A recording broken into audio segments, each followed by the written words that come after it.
নমস্কার প্রিয় দর্শক, আপনারা দেখছেন মিউজিক ইলেকট্রনিক্স টিপস। প্রিয় দর্শক, এই যে স্ট্রিপগুলো দেখছেন, স্ট্রিপগুলো একটা লম্বা স্ট্রিপকে এলইডি স্ট্রিপকে কেটে দুখানা করা হয়েছে যাতে 2 ফুটের টিউবলাইট জ্বলে। তো বড় স্ট্রিপ কেন কাটা হয়েছে? বড় স্ট্রিপ অনেক সময় ভেঙে যায়, খারাপ হয়ে যায়। তো 2 ফুটের স্ট্রিপে অনেক সময় এলইডি কেটে গেলে তখন কী করব, 2 ফুট মতন কেটে নিই আমি। এবার 54 ফুট মতন থাকে, সেটাকে হাফ করে, ঠিক আছে, এই 24 মতন হয়।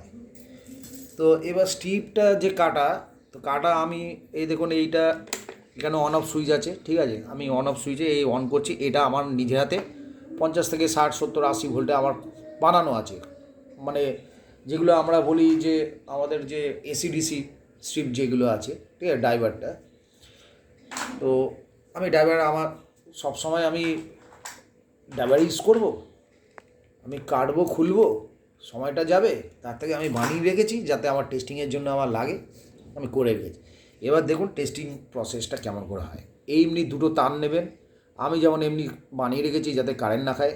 আপনি নর্মাল তার নিতে পারেন, ছোটো তার নিতে পারেন, নিয়ে কেমন করে টেস্টিং করবেন দেখে নিন।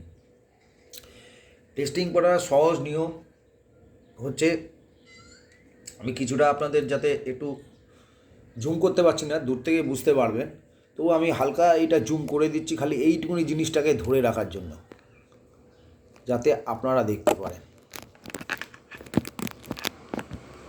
এই দেখুন, এবার আপনারা দেখতে পাবেন আমি এটাকে হালকা করে একটু সাইডও করে নিচ্ছি যাতে আপনাদের সুবিধার্থে আপনারা ভালো করে দেখতে পারেন। এর জন্য ভিডিওটা বড় হবে না। এখান থেকে 1 থেকে 2 4 5 6 এই এত দূর পর্যন্ত স্ট্রিপটা জ্বলছে। আপনারা কী করবেন, সহজ উপায়, একদম এখানে চলে আসুন। এই পয়েন্টে এখান থেকে জ্বলছে না, এই লাস্টের পয়েন্টে যান, আর এর অপোজিট পয়েন্টগুলোতে এমনি করে জাস্ট টাচ করুন। টাচ করতে করতে আপনি দেখুন কোথায় ঠিক আছে, কোথায় জ্বলছে, কোথায় জ্বলছে না। আবার এইদিকে যান, এই দেখুন, দেখেছেন? এমনি করলেই আপনি বুঝতে পারবেন যে কোন জায়গাটা জ্বলছে, কেন জ্বলছে না, কী ব্যাপার আছে।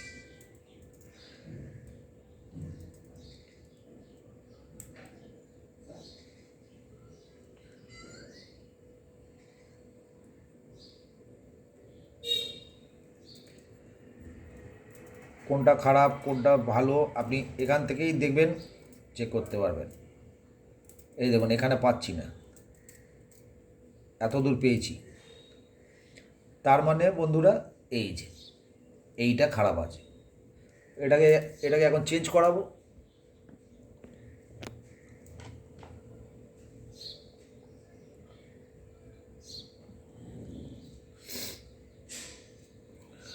তো আমি এটাকে একটুখানি অফ করবো যাতে এটাকে আমি চেঞ্জ করতে গেলে সহজে চেঞ্জ হয়ে যায়।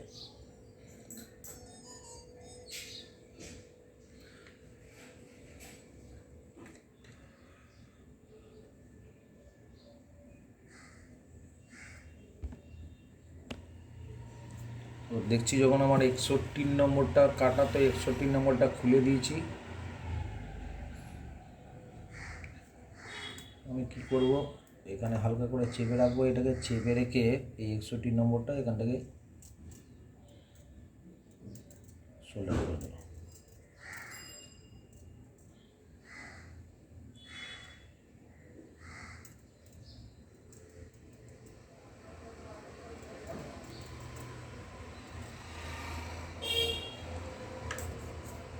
এবার দেখা যাক আর কি ডিস্টার্ব আছে।